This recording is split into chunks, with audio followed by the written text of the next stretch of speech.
Okay mga kabilog, may bisita tayo. MIUI 125. MIUI 125. Ano lang to, papalinis lang ng throttle body.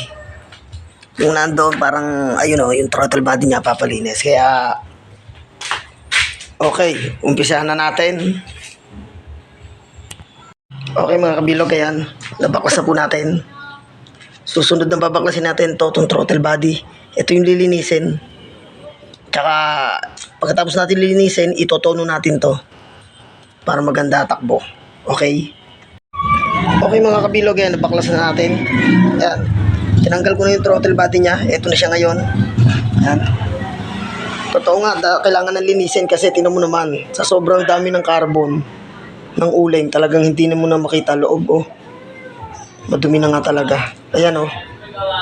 Napakadumi. Ngayon, lilinisin natin to.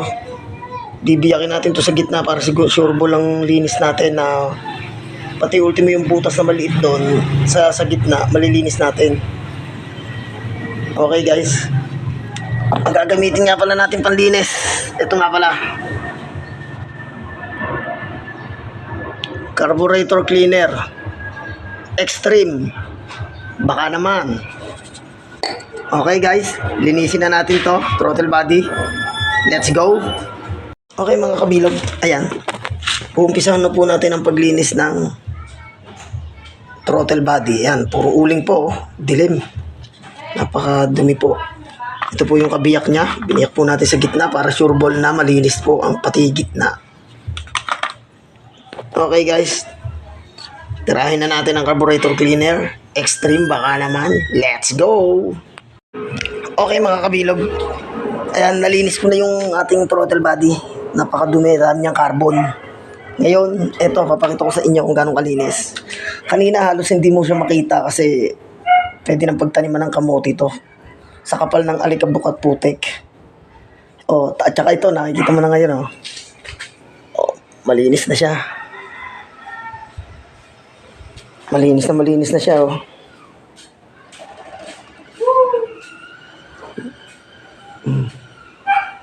Ayan. Okay na siya, malinis na. Ito yung kabiyak niya. Malinis na guys.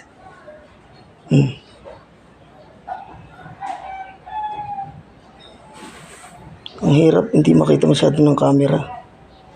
Ayan o.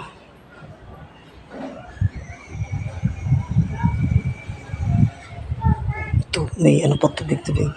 Okay guys,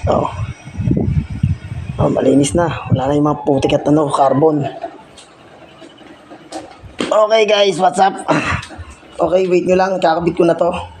Update ko kayo. Okay, what's up mga kabilog? Ayan, nalinis na natin. Nakabit ko na. Ayan, naandar na siya, oh. Naandar na siya guys, oh.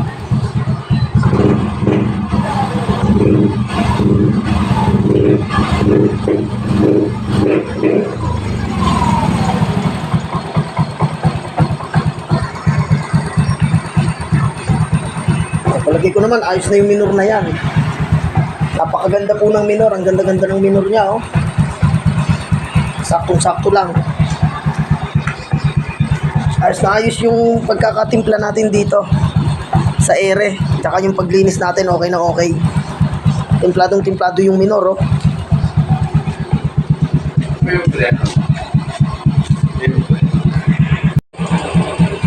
Okay guys, ayos na yung kanyang minor. Ayan o.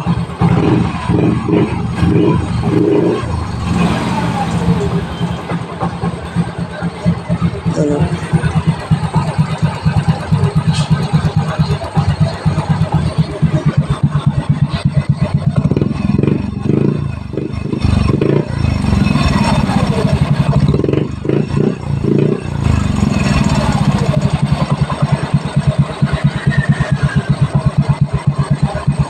Ganda ng minor, oh.